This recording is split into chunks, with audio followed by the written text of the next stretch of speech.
Саумығыз қайырлы сағатта мұқтара милләттәштар эфирда башқұрттар тапшырылып. Программаны әдірләусі ижади түркім исіменен студиялады Рафиға Ахмәтшін сәлемләй. Башта темалар турында қытқаса. Үмітбі бағамедің нәсілерге Şu devir alışın qasımədіртігі ағызыға саққас мекенінде şu Камалдинға кеткен. Мөхәммәд Сәлим Өмітбаевтың варифтары кімдер? Мына шындағы яшәгән яш балаларға материнский капитал да түләмиләр. Ни өчен дигәндә бу урам картага юк. Асқын районының итәпкә бар ханға юк халқы. Икенче Әржан авылында ерак түгел Казган тауы дигән. Казган тауы бар әйе. Бирдә менә бик борынгы заманнарда эзләгәннәр бакыр рудасы. Борынгы Гайнә иленнән язма. И потом, когда вдруг начала рисовать башкирское, я поняла, что я живу. Я вот это рисую, я живу. Картиналарда үз асылын тапкан Мәскәү башкорты Тәнзилә Гайфуллина.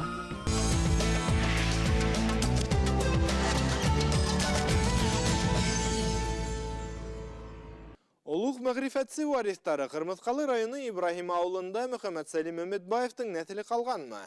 Заманында 30 буынын асықлап шәжәрәһен язып қалдырған ғалимдың варифтары олаталарының кем булганын хәтерләйме? Безнең хәбәрсебез ошо һорауларда асыкларга тырышты. Төрки дөньяһының олы шәхесе Мөхәммәд Сәлим Өмітбаевтың нәселен туранан-тура дәвам итүчеләр авылда калмаһа, олатаһы Ишагөл Өмітбаевтың бер туганы Каһарман Өмітбаевтың балалары бында гөрләтеп дөнья көтә. Ибрахим ауылында теге прямой гына наследниклар хәзер бетте. Ней мына картатталары белән нидән Мөхәммәд Сәлим Өмітбаевтың картатталары белән бер туганнан таралганнар бар мына Алимонта Абдулхай Камалов. Алар Элек Өмітбаев булганнар шу нидән һуң революциянан һуң теге дворяннарниләрдә кулаклар дворян дип ниткәннәр бит инде. Шуның өчен фамилиялар алыштырып, Хәр Камалов булып бирәләр инде моны. Мәгърифәтсе шагыйрьнең тугандары Өмітбаев нәселеннән булулары хакында горурланып һөйләй. Габдулхай Олатай Камалов та үзенең нәселен 7 буынга тиклем яхшы белә. Илгәрге безнең картатайлар Өмітбаев булганнар. Моны Үтәгөл, Ишагөл, Гаппәс карт булган. Шуңа Гаппәс карттан һуң Каһарман булган, Каһарманнан һуң Камалдин булган, Камалдиннан һуң Сейткәрәйдән һуң Габдулхактың улы мин булган. 7 буын безнең. Яңы дәүләт төзү осырында репрессиянан куркып күптәр үз фамилиясын үзгәрткән. Өмітбаевтарның икенче фамилияга күсүләре шуның менән аңлатыла. Дәүр алышын касымәдіртігі ағызыға саққас мекенінде шу Өмітбайға кеткен, әнеге кеткен, Камалдинға. Біздің бір бек оқымышылығына 1904 сеуға военный абызай болған, баба енді бізге. Ана ол шулай тұрып фамилияны яңыртқан енді. Қадыр еребет Камалдинғтан ғын, қадыр ишоқат қартыларын ешілер Камалов деп. Қадыр Камалов еребет. Бына инде һигез тиктәне ваклаган Габдулхай Олатай әйтүенчә, улар үзәлле дөнья көтә башлаган мәлдә Мөхәммәд Сәлим Өмітбаевтың улы Баязит Хажи ултырган ергә йорт һала. Бүген бында Камаловтар гаиләһе үзләре бер урам булып яшәй. Безнең ана төп урын мен әле шул Өмітбай урынында утырам. Онда безнең атайымның һәңне утыра, Хани апайымнар, шун атайымның улы Айбулат, шун Зөһрә апайымнар, ана бер нәсләре без шул Өмітбайлар урынында отырады. Өмітбаев. Анда илгәре әйтеләрендә ана безнең заманга калган Баяз Хажи урыны дип әйтеләрендә. Баяз Хажи шул Мөхәммәд Сәлимнәрнең ниләре булган инде. Нәселләре. Баязит Хажи заманына күрә байда юмарт табылган. Ярлы ябагыга ярдәм иткән. Байрамнарда атларга хәдәр куеп кунак ясап авылда ниткәннәрен дәртләндергәннәр. Хайыр исәбенә ниткәннәрендә. Булай алай яман кеше булмаганнар алар. Кеше өчен әйбәт яклап булганнар. Теге работник тоттылар да, работниклар алай интектирмәгәннәр, әйбәт кеше булганнар. Мөхәммәд Сәлим Өмітбаевтың улы Баязит Хажидан калган йорт, келәт биналарын тартып алып колхоз мөлкәте яһагандар.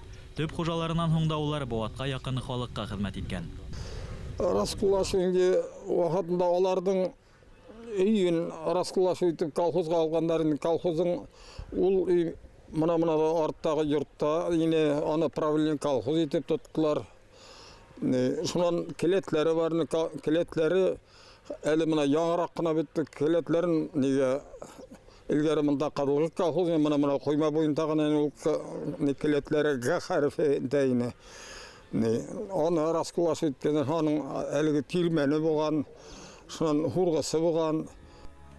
Ибрахим авылына газ үткәргән вакытта Камаловтар гаиләһе яшәгән урам нишләптер түрәләрнең игътибарыннан ситтә калган.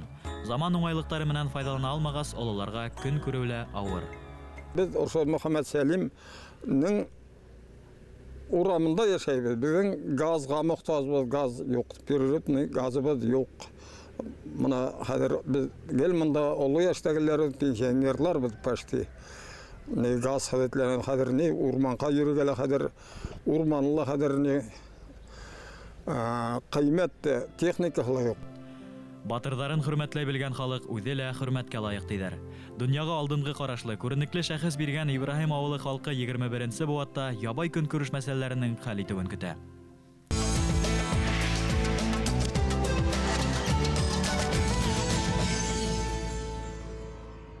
Iki efendinin hizmetçisine avurga tura kiletigen eğitim bar halkta. Bir urunda yaşap iki tübekke qarahan nisik iken. Bu sorauga jawab edilip bizden ijadi türküm Askın rayonunun iň töpkül awullarının biri Tabasky tamakka sefer kıldı. Baktihen onun birilişi Başkurtistan'a, ikincisi Sverdlovsk ülköhüne qara iken. Artabana bizden habersiler edilgen yazmala. Аскын районының Табаскі Тамак авылы төрле йылдарда 5 районга караган. Был хәлгә халык та күнегеп беткән. Мүбәрәковтар гаиләһенә кемдең кайда тууын һорагас, уларга хатта паспорт һәм туу турында таныклыктарын асып карарга тура килде. Сиңа сельсовет язылмагамы? Менә Дмитрийский сельсовет. Вот Дмитрийский сельсовет, я же говорю, вот что-то. Дмитрийский сельсовет вообще ул тыякка, уңгак ягында. Дмитриевка сельсовет я Табаскага күсереп, менә Табаскада 2 ел сельсовет булган. Вот күсереп жыганнар турысында. Названиесі өзгертмегеннер. Мен аны истә калган Дмитрийский сельсовет, Табаскада булса Дмитриевский дип аталганнар. Табаскі Тамактың барлыкка килүе башлыса урман хуҗалыгы үсеше менән бәйле. Бында тирә-яктагы авылдардан күсеп килүсе Кадансы һәм Балыксы ырыуы башкортлары яшәй. Кәржедә яшәдем 69-нчы елның 10-нчы июлендә монда Табаскыга төштек. Үзебезнең телдә инде бу кадәр һә белән сөйләшмәсәк тә сөйләшәбез инде. Һез башкорт мудыгыз? Не, Султанбек авылында туган башкортбыз. Табаскі Тамактан район үзәгенә тиклем 75 сакрым. Халыкта уны Камчатка дип тә йөртәләр. Әмма халык туган төягәне зур кала авылларга алыштырырга йыенмай. Быел гына авылда 8 йорт халынган, 8 сабый дөньяга килгән. Бына мын дигән мәктәпләре бар. Мәктәп беренче ачылган 42-нче елны, урыс мәктәбе булган, башкорт теле укыта башладылар. Шул 200-нче елларны шулай перестройкадан соң гына. Булай без башкорт телен укыганнар юк бездә авылда. Исеме үк башкорт авылы булуы турында әйтеп торһа, Табаскі Тамак мәктәбе рус мәктәбе исәпләнә. Әмма халык ерле башкорт һиләшен хаклап кала алган. Безнең родной тел шунда националист башкорт безнең. Балыксы башкортлары. Шунда безнең тел родной, урмия, фубия, ниләр анашлар безнең родной телләрне бар да. Мин неграмотный. Әүвәл салат әйтләр неграмотныйска. Ә менә герой торган нигә? Лиспранхузга прямо авылына мине чакыртып алып эшләп күрсәтергә алдылар. Барып мен шунда үзем башка барып эшләп бирдем. Анда безнең герой турда Җангереев тора. Ә мине шул поселокка чакыртып алып, ул даже мине вакил торамады. 10 көн эшләдем, 12 көн. Эшләп күрсәттем инде, ничек эшләргә кирәк, ничек производительность бирелә. 45 ел гомерен урман хуҗалыгына багышлаган Нигъмәтьян Шәриф Исламов гаделлек талап итеп күп тупха тапаган. Тик туган иле авылы өчен түккән хезмәтен танымаучылар яненә ситә.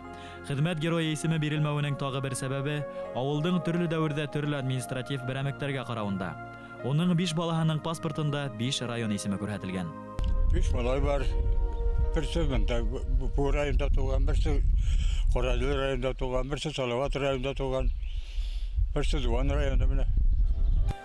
Ни күрһәң дә ил менән бергә күр тидер халыкта. Рәгыйдә Дилмөхәмәтова был фикер яклы. Нисәмә елдар ул яшәгән урам халкы туган авылыннан аерым көн күрә. Уларның урамы Свердловск өлкәһенә карай. Дуван районында яшәдек. Дуван районы белән. Аскынга күчкәч безнең уже ниндидер разногласия, аскан ярый әле безне алды, үз култык астына дигәндәй алды. Менә шундагы яшәгән яшь балаларга материнский капиталда түләмиләр. Ни өчен дигәндә, бу урам картада юк. Менә шул нигә ана шу күпердән гайри быякка таба Свердловскийга относиться итә. Ана шул яклап бик каты ниләр низак туа менә не күршеләр арасында не ала икән дип менә через суд аларга маларны ничек белмәйм. Юлны Саргаяга аскан эшләмә бит инде. Менә әле күрдегез инде күпернең нинди формада икәнен, аны төшереп алып китегез. Күпер юк. Пешеходный күпер бар яна батылды. Гел тигәннән машина юлынан йөри башлады, машиналарда шап йөри. Безгә җәүлегә авыр йөрүе. Свердловск өлкәһе урамды Аскын районына бирергә риза. Эш рәсмиләштерүдә генә калган. Әлегә ул урам халкы кирәкле кагыйдәләр туплаганда күпердең икенче осында тормыш гөрләй. Халык урман хуҗалыгы, кортсылык, малсылык менән шөгыльләнә. Дөньяви тормыш менән бер рәттән дини дөньяны ла онытмайдар. 11 елның октябрь айында астык инде бу мәчетне. 10 елны башлаган иде. Ана шул эш кугар инде безнең Хайруллин Нақип Маликович 1 ел эчендә түзеп чыкты инде. Чыктык дип инде авыл халкы белән инде авыл халкы да булышты. Бик әйбәт итеп. Дини байрамдарда, йома намазларында мәчеткә килүчеләр ханы 2 титтәгә итеп китә. Ә башка көндәрдә Аллаһ йорты тупаһын ошо 2 милләттәшебез һавытмай. Бере имам хатиб Шәүкәт Зихин, икенчесе 4нче класста укучы Ислам Мини Әхмәтов. Ул адан уку вазифаһын үз өстенә алган.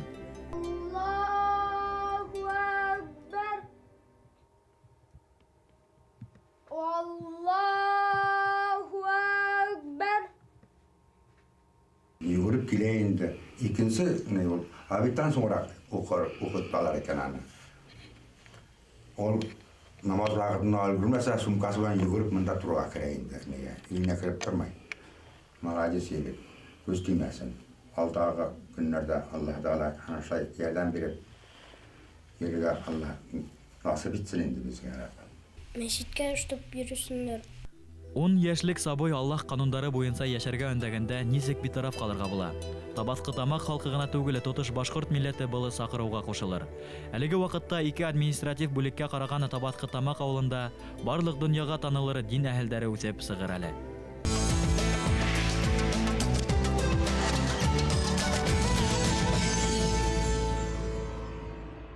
Гайна Батыр төбәге элек кояш тол юлга аръягында булган уны убырлы гарсык мәмерьягә бикләп дөньяга сыгармай тота икән. Бер туган әйнә менән Гайна кояшты коткарып болан тиреһеннән эшләнгән зур куржынга алып, куржынды болан мөгезенә элеп, толдың бир ягына сыгара. Билдәле фольклорчы Кирәй Мәргән 1963 елда Пермь крайының Солтанай, Кайын авылдары халкынан язып алган риваятьләрдә Гайнәләр турында шулай әйтелә.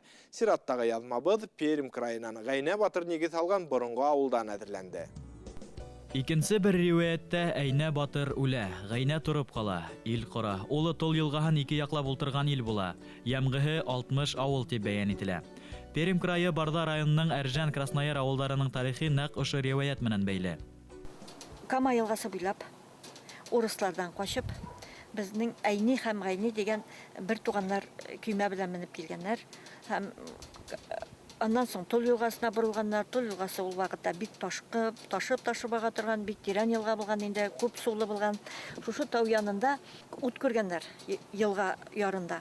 Һәм менә шушы утны күреп алар ут янына чыгарга тырышканнар инде.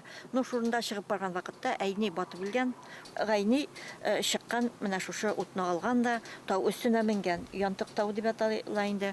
Һәм шундан ул тирә-якны караган, күзәткән, табигать бик ошаган инде, мин монда калырмын дип уйлаган инде. Һәм аның янына тагында каяндыр килгән кешеләр килеп урнашканнар, һәм Гайниттин авылын барлыкка китергән. Аның зыяраты менә бирде. Бик борынгы зыярат инде ул. Барда районында Әрҗән исемле 2 авыл, беренче Әрҗән һәм икенче Әрҗән бар. Уларды рәсми телдә беренче Краснояр, икенче Краснояр дип йөртәләр. Тол буенда иң борынгылардан исәпләнгән Гайна волысы асабы башкортлар авылдары 460 еллык юбилейын билдәләй.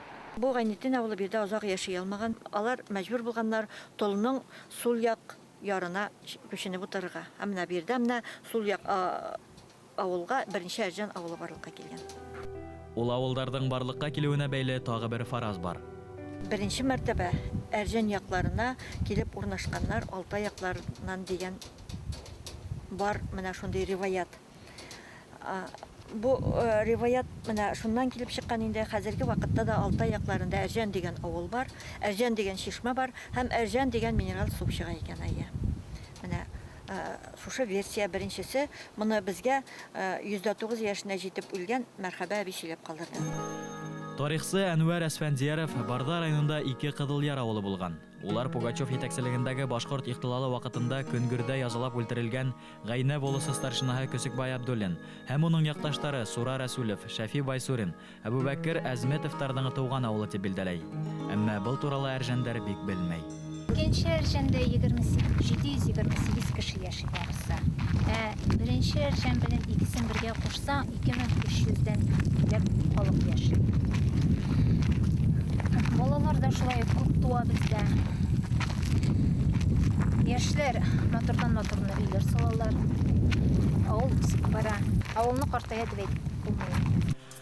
18нче буат башында Рәсәй батша хөкүмәте ер асты казылмаларының яңа яткылыктарын асуды дәртләндерә. Гайнә волысы башкортлары мәгъдән этләүгә ихлас тотына. Тол тауҙары итәктәренән ағып сыҡҡаны Тол, Ирән, Танып, Мулла, Бабка йылғалары үҙәндәрендә ер ҡыртышын йыртып баҡыр сығара башлай.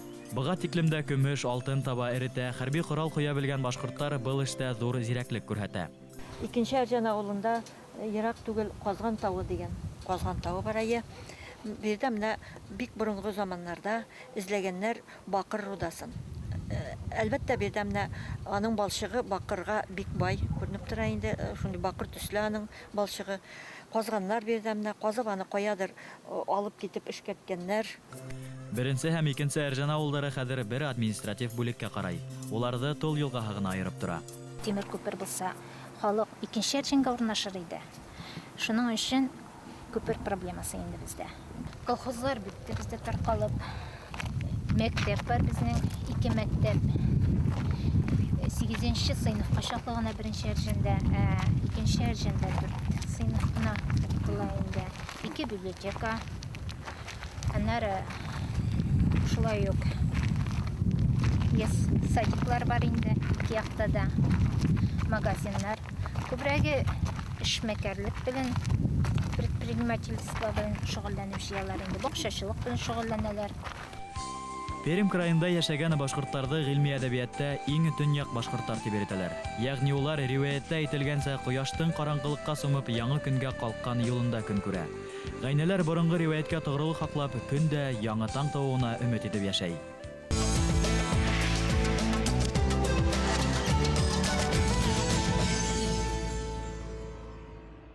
Ҡан тарта, Мәскәүҙә йәшәүсе Тәнзилә Ғәйфуллина был хакикатты үҙ миҫалында иҫбатлаған. Бар ғүмерен Башҡортостандан ситтә үткәргән милләттәшебеҙ бер нисә йыл элек һүрәт төшөрә башлаған. Һәм ни ғәжәп, уның барлыҡ хеҙмәттәре лә башҡорттар темаһына арнала.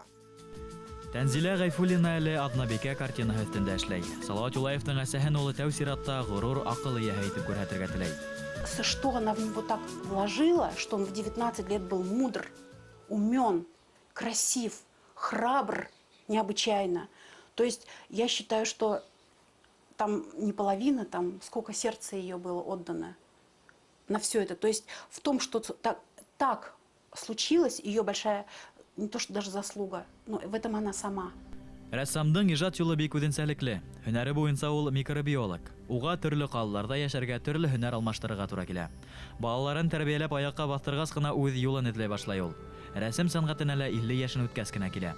Ҡатнаш ғаиләлә үҫкәс үҙен космополит дип атаған Тәнзилә ижад емештәренә үҙе лә аптырап ҡарай. Я начала рисовать не башкирское, я рисовала все подряд. Рисовала деревья, цветы, собак, кошек. И потом, когда вдруг начала рисовать башкирское, я поняла, что «О, я живу! Я вот это рисую, я живу!» Руденканың башҡорттар тураһында очерктары хәҙер уның өсөн иң ҡыҙыҡлы әҫәр. Ул башҡорт этнографияһын, мәҙәниәтен, сәнғәтен, легенда риүәйәттәрен өйрәнә. Хыялы туған телдә һөйләшә башлау. Картиналарында ла халыҡ тарихын һүрәтләй. Все вот эти легенды все вот эти сказания, все пейзажи эти, все эти горы, эти реки, эти люди, это мое. И если я рождена башкиркой, значит, так надо. Это не зря. Картиналарның идеяһы, темалары үҙенән-үҙе тыуаты рәссам. Һәм етеҙ генә уларҙы һүрәтләп тә ҡуя. Шуғалыр ҙа ул үҙен профессиональ рәссам тип һанамай. Намаз, молитва. Когда молится не только человек, животное, дерево, трава. То есть молитва – это вещь, которая не обязательно словесно во что-то упакована и не обязательно кому-то дана, кому-то не дана. Ну, скорее всего, это вещь, которая изначально присуща вообще всему живому. Останың картиналары дөньяуи ҙа хисле лә. Һәр әҫәре тәрән фәлсәфә аша һуғарылған.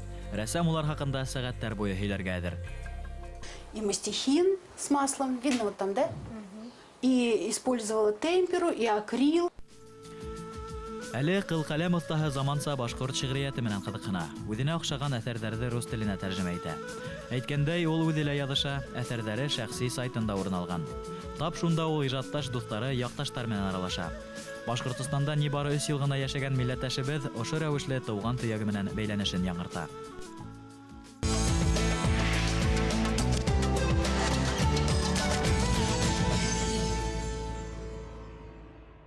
Ақтирме һәм Илкәйем Қырғыҙстандың Ош ҡалаһында йәшәгән милләттәштәребеҙ шулай тип аталған иҗтимағи ойошмалар аша бер-береһе менән бәйләнеш тота. Әҙәби һәм музыкаль кисәләр ойоштора, Йәкшәмбе мәктәбендә балаларға әсә телен өйрәтә. Шәрҡиәтсе ғалим сәйәсмән Әхмәтзәки Вәлидиҙең эшмәкәрлеген бында юғары баһалайҙар. Ош ҡалаһы башҡорттары мәҙәни үҙәге менән Ҡырғыҙстан фәндәр академияһы уның тыуыуына 120 йыл тулуға арналған түңәрәк өҫтәл ойошторған. Был үҙәк Ҡырғыҙстан башҡорттарын бергә туплаған.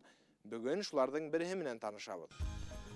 Бик үк ҙур ҡала булмаһа ла, Ош ҡалаһын Ҡырғыҙстандың көньяҡ баш ҡалаһы тип йөрөтәләр. Был ҡала менән Башҡортостанды күҙгә күренмәгәне туғанлык һәм дуҫлыҡ ептәре бәйләй. Родители попали, их прогнали, так как они оказались кулаками. Отобрали их хорошие дома, и без ничего они бежали из деревень, так как, по рассказам папы, их даже не пускали в клубы смотреть кино. Их били, колотили, но они через окна залезали и смотрели кино. Затем они убежали в Сибирь. Из Сибири в Самаркандский университет, и там они выучились, после чего их направили в Ош. Отец мой был одним из первых директоров педучилища. Дилара ханым Вәлиеваның ҡартатаһын хәлле булған һәм мәҙрәсәлә уҡығаны өсөн ауылдан һөргәндәр. Ҡартатаһының тыуған ауылы Иҙелбай, Салауат районының ғына түгел, Башҡортостандың данлы ауылдарының береһе, Арҡауылдан айырылып нигеҙләнгән. Бөйөк ераусы Байыҡ сәсәндәге тыуған ауылы Мәхмүт тә Арҡауыл Монайҙан бүленеп сыҡҡан. Сит ерҙәрҙә ғүмер кисергән Вәлиевтәрҙең нәҫеле бәлки уларға тоташырға мөмкин. И он никогда не забывал свою родину Башкирию, всегда плакал, когда слышал башкирскую музыку, всегда ходил на башкирские концерты и сам играл на мандолине, на всех инструментах. В основном башкирскую любимую музыку. Язык он не забыл и в 97 лет прекрасно говорил, стихи читал мне на башкирском языке.